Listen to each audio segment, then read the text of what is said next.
जी का वो बयान सुनवा देते हैं जो सीटों के फॉर्मूले के बाद उन्होंने दिया है।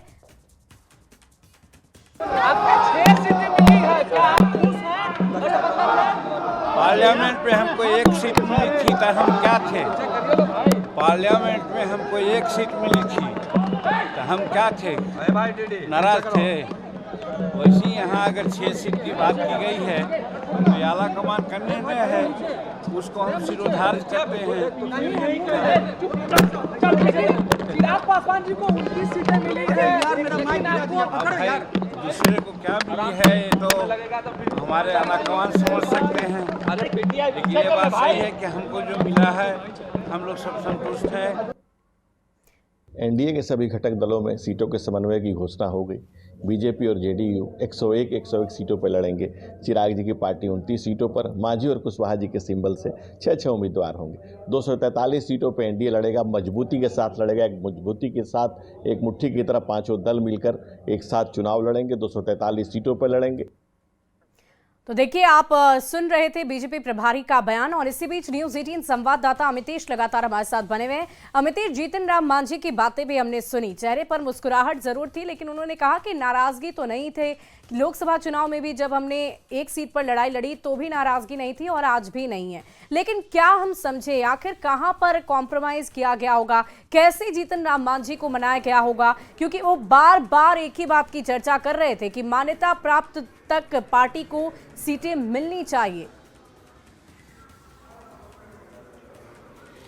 जी हाँ, जीतन राम मांझी लगातार इस बात को लेकर दबाव बना रहे थे कि कम से कम 15 सीटें लड़ें, और इतना नहीं तो अंत में आकर के डबल डिजिट की मांग कर रहे थे।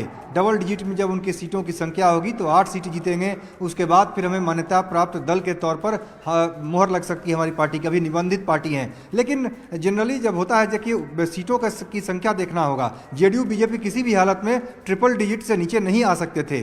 जेडीयू बीजेपी ने काफ़ी कॉम्प्रोमाइज़ किया। खासतौर से मैं जेडीयू की बात करूँ, जेडीयू की तरफ से बार बार कहा जा रहा था कि चिराग पासवान, जीतन राम मांझी, उपेंद्र कुशवाहा, इन तीनों से बातचीत की जिम्मेदारी आपकी है। यानी बीजेपी के पाले में पूरी तरह से जेडीयू ने गेंद डाल दी थी। बीजेपी को तय करना है तीनों से कैसे डील होगी। लेकिन आज जो मीटिंग हुई, उस मीटिंग में जेडीयू ने भी एक लचीला रुख अपनाया और जेडीयू भी थोड़ी इस पॉइंट पर पीछे हटी है, एक कदम पीछे हटी है। वो भी सीट छोड़ने के लिए तैयार हुई, तब जाकर के 101 का आंकड़ा जो है सामने आया जेडीयू का। और एक मैसेज इसमें दिया गया कि जेडीयू बीजेपी कोई भी इसमें बड़ा भाई छोटा भाई नहीं है, दोनों बराबरी पर एक तरफ देखें तो दोनों बड़े दल हैं। बिहार में बीजेपी भी बड़ी पार्टी है और जेडीयू भी एक बड़ा दल है। नीतीश कुमार 20 साल से लगातार मुख्यमंत्री हैं, तो निश्चित रूप से जेडीयू बीजेपी एक बेहतर मैसेज इसमें गया कि कोई छोटा बड़ा नहीं है, बराबर बराबर हम लोग सीटों के साथ चुनाव मैदान में उतरें। और दूसरा, किसी भी हालत में 100 से नीचे सीटें नहीं उतरना है, यानी कितना भी कॉम्प्रोमाइज कर लें, ट्रिपल डिजिट से नीचे हम नहीं उतरेंगे। चलिए अमितेश, इस पर चर्चा करेंगे। इसी बीच एक बड़ी खबर आ रही है सूत्रों के हवाले से, बड़ी खबर, उपेंद्र कुशवाहा के खाते में 6 सीटें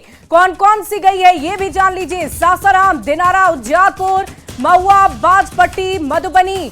और देखिए, ऐसी संभावना है कि ये सीटें उनके खाते में जा सकती है। उपेंद्र कुशवाहा के खाते में ये 6 सीटें जा सकती है, ऐसा हमारे सूत्र बता रहे हैं। बड़ी खबर आपको बता रहे हैं, उपेंद्र कुशवाहा को फिलहाल सीटों के फॉर्मूले में 6 सीटें दी गई है और ये 6 सीटें कौन कौन सी हो सकती है, क्या संभावनाएं हैं, वो हम आपको बता रहे हैं। सासाराम, दिनारा, उजियारपुर, महुआ, बाजपट्टी, मधुबनी। और देखिए न्यूज़